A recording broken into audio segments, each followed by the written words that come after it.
खैर की सीट जो है वो बीजेपी जीत सकती है। एक और बड़ी खबर, सुरेंद्र दिलेर वहां पर चारू कैन को हरा सकते हैं समाजवादी पार्टी के। यानी 5 की 5 सीटें जो हैं वो अभी तक के रुझानों में बीजेपी के पास। उत्तर प्रदेश उपचुनाव में बीजेपी गठबंधन को बड़ी बढ़त मिलती दिख सकती है। इन 5 सीटों पर 5 में 5 बीजेपी जीत रही है और एक सीट पर उलटफेर हो रहा है। एक सीट पर उलटफेर हो रहा है और वो सीट है कटेरी की, जो सपा के पास थी वो बीजेपी जीतती दिख रही है। बाकी अपनी सीटें बीजेपी रिटेन कर रही है और आरएलडी अपनी सीट रिटेन कर रही है। एग्जिट पोल का पहला आंकड़ा हम आपके सामने रखने जा रहे हैं। 6:30 बज चुके हैं और उत्तर प्रदेश चुनाव का पहला एग्जिट पोल। बटेंगे तो कटेंगे नारे की लहर उत्तर प्रदेश में दिख रही है।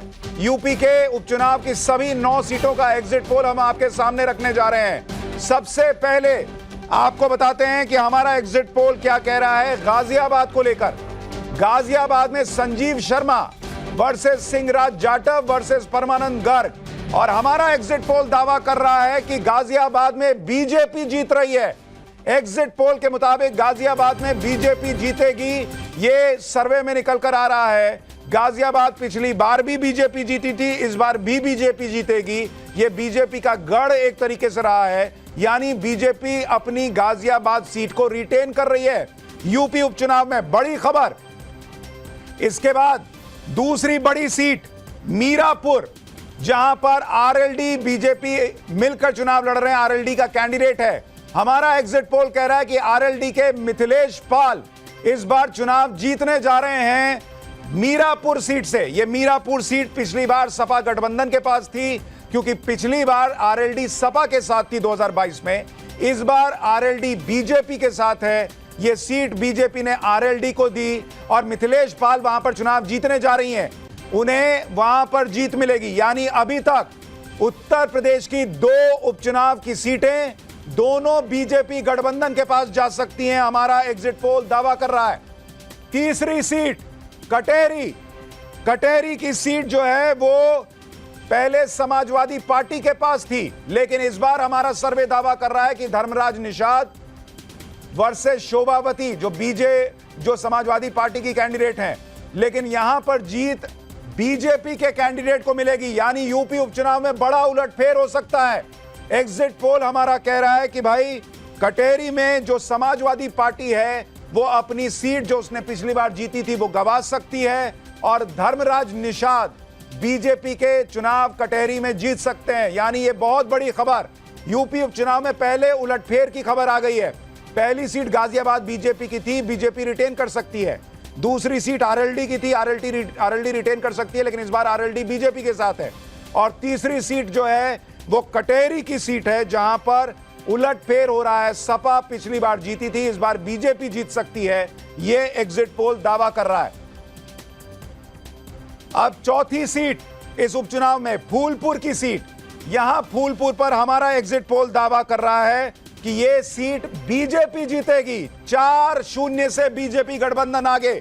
यहां पर बीजेपी के दीपक पटेल मुजाफा सिद्दीकी, जो सपा के कैंडिडेट हैं, उनको हरा सकते हैं, यह एग्जिट पोल दावा कर रहा है। फूलपुर की सीट पिछली बार भी बीजेपी के पास थी, इस बार भी बीजेपी के पास, यानी 4-0 से अभी तक के एग्जिट पोल में बीजेपी उपचुनाव में आगे। 5वीं सीट जो आपको बताने जा रहा हूं वो है खैर की सीट, और खैर की सीट जो है वो बीजेपी जीत सकती है। एक और बड़ी खबर, सुरेंद्र दिलेर वहां पर चारू कैन को हरा सकते हैं समाजवादी पार्टी के। यानी 5 की 5 सीटें जो हैं वो अभी तक के रुझानों में बीजेपी के पास। उत्तर प्रदेश उपचुनाव में बीजेपी गठबंधन को बड़ी बढ़त मिलती दिख सकती है।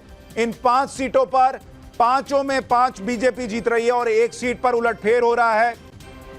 एक सीट पर उलटफेर हो रहा है और वो सीट है कटेरी की, जो सपा के पास थी वो बीजेपी जीतती दिख रही है। बाकी अपनी सीटें बीजेपी रिटेन कर रही है और आरएलडी अपनी सीट रिटेन कर रही है। अब करहल में क्या हुआ है, कुंदरकी में क्या हुआ है, मझवा और सीसामऊ में क्या हुआ है, ये आपको बताऊंगा। उससे पहले इन 5 सीटों पर जरा रिएक्शन ले लेते हैं। हमारे साथ विनोद, हमारे सहयोगी लखनऊ से जुड़े हुए हैं। विनोद, आप जो कह रहे थे कि 5 से भी ज्यादा सीटें हो सकती हैं, ये एग्जिट पोल तो उसी तरफ दावा जाता हुआ दिख रहा है। मनीष के पास चलते हैं जो करहल में है। मनीष,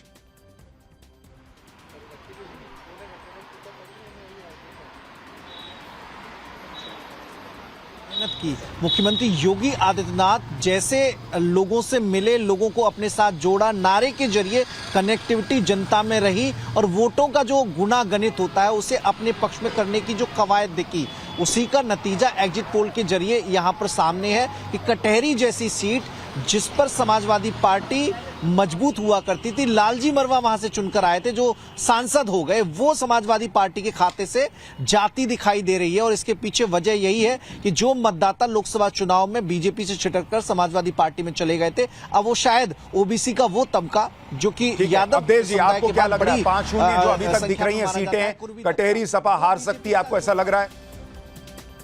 ऐसा लग रहा है। मेरे पास भी जो रिपोर्ट थी वो लड़ाई तगड़ी थी, मतलब 19-20 की ही लड़ाई थी। ये नहीं था कि कोई 20 और 16 की लड़ाई रही हो, 19-20 की लड़ाई थी। और उस लड़ाई में हो सकता है भारतीय जनता पार्टी लास्ट के मोमेंट में निकल गई हो, क्योंकि जो परिस्थितियां यूपी में बनी हुई है अभी, उसको भले स्वीकार करें न करें, लेकिन लोकसभा चुनाव नहीं। लेकिन अगर ये चेंज हो रहा है, इसकी वजह आप क्या मानते हैं? बटेंगे तो कटेंगे, या जो लोकसभा चुनाव में भ्रम था कि भाई आरक्षण खत्म हो जाएगा, ये हो जाएगा, वो हो जाएगा, वो नैरेटिव खत्म हो गया? ये नहीं, ये सारे ये, क्योंकि जो लोकसभा चुनाव के परिणाम थे उसमें 3 बड़े कारण थे कि आरक्षण खत्म हो जाएगा, दलितों तक ये बड़ी बड़ी 15-15, 20-20 युवाओं की टोलियां प्रचार कर रही थी। भारतीय जनता पार्टी समझ नहीं पाई कि वो होगा। इस बार उन्होंने समझा था। दूसरा, कार्यकर्ताओं की व्यापक नाराजगी थी, लोग निराश थे। लेकिन फैजाबाद के जिस सांसद वो जीत के गए, उसके बाद जैसे समाजवादी पार्टी ने उनका उपयोग किया तो एक रिएक्शन लोगों में हुआ, जले पर नमक छिड़कने की तरह बार बार। तो हुआ कि भाई अच्छा या बुरा बीजेपी से नाराजगी है, लेकिन जिताना तो पड़ेगा। और ये जो योगी जी का भी नारा था और बाकी जो नारे आए, एक है तो सेफ है, उसका भी असर हुआ। अमित हमारे सहयोगी, अमित, ये 5-0 दिख रहा है अभी तक, और कटहरी जैसी सीट अगर सपा हार रही है, आप क्या वजह मानते हैं? देखिए, इसमें मुझे लगता है 2 चीजें हैं। एक, अगर आप देखिए तो ओवरऑल पूरा जो इस बार का इलेक्शन का जो कैंपेन था वो इस तरह से लड़ा गया नहीं गया कि ये उपचुनाव है, बल्कि इस तरह से लड़ा गया कि पूरा आप जैसे विधानसभा चुनाव के दौरान होता कि मुख्यमंत्री खुद एक-एक सीट पर जा रहे थे, आरएसएस ने पूरी ताकत लगाई, तो पूरा जो कुनबा था वो एक साथ था, क्योंकि उनको इस बात का एहसास था कि जो नतीजे होंगे, क्योंकि 2024 के बाद जो एक मोमेंटम बना है, जो दिख रहा था कि कहीं ना कहीं बीजेपी कमजोर हो रही है और खास करके उत्तर प्रदेश में, और सपा बहुत स्ट्रांग हो रही है। तो मुझे लग रहा है कि इसको लेकर योगी ने बहुत ही स्ट्रेटेजिकली, बीजेपी ने बहुत स्ट्रेटेजिकली और स्ट्रेटेजी की जब आप बात करते हैं अमित, आपको एक चीज और देखनी होगी। आज ही योगी आदित्यनाथ ने श्री राम मंदिर में जाके पूजा की है, और वो तस्वीर हम दर्शकों को दिखाते हैं। ये आज की तस्वीर है जब योगी आदित्यनाथ श्री राम मंदिर गए और उन्होंने पूजा की। राम लला का आशीर्वाद तो लिया ही है, लेकिन शायद लोगों को भी ये मैसेज गया कि भाई आप जब अयोध्या को भूल गए थे और बीजेपी के साथ यूपी में क्या हुआ था वो इस बार नहीं होना चाहिए उपचुनाव में, वो भी शायद याद दिलाने का प्रयास किया गया इन तस्वीरों के जरिए, वो निकल कर आ रहा है।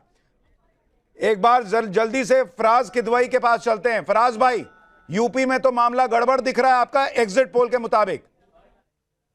शशांक जी, एक चीज का तो मैं आपसे चैलेंज शर्त लगा सकता हूं, हाँ, ऑन अ लाइटर नोट, कटेरी हम नहीं हारेंगे, पक्का। उसका रीजन 100% आप मुझे बुलाइएगा। हाँ। जब रिजल्ट आ जाएंगे तो प्लीज आप मुझे बुलाइएगा, बिकॉज लालजी वर्मा एक बहुत टॉल लीडर है वहां पे, खासकर पिछड़ों के। और जो पीडीए हमारा है वो चला तो पूरे उत्तर प्रदेश में, लेकिन कटेरी में जो है वो भागा है। लालजी वर्मा जी की वाइफ चुनाव हार जाए, ये गले से नहीं उतर रहा है। मैं मतलब आप बोलिएगा तो मैं आपसे शर्त लगा लूंगा। ठीक है, आप शर्त, लेकिन बाकी 4 सीटें जो हैं वो बीजेपी रिटेन कर रही है, गठबंधन रिटेन कर रहा है, ये भी आप मान रहे हैं?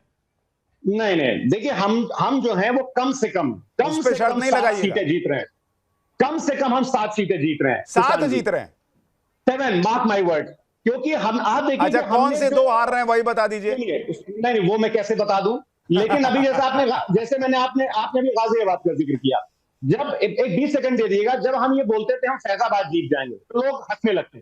डिबेट में हम जाते थे, अरे फैजाबाद कहां जीतोगे, अयोध्या में तो अभी भव्य राम मंदिर बनाए, हाँ बनाए, लेकिन भगवान राम का आशीर्वाद हमको मिल रहा है। हम तो पहले भी बोलते थे, आज भी बोल रहे हैं, और फैजाबाद हम जीते। गाजियाबाद में भी बड़ा उलटफेर हो सकता है। क्यों? क्योंकि जो हमारी स्ट्रेटजी फैजाबाद की थी, श्री सिंह राज जाटों को हमने वहां पर उतार करके एक नया समीकरण बनाने की कोशिश की है। ठीक है, तो आप कह रहे हैं आपका पीडीए फॉर्मूला चलेगा और गाजियाबाद जो बीजेपी का गढ़ है वहां भी आप जीतेंगे। इससे पहले कि हम आगे बढ़े, जल्दी से हम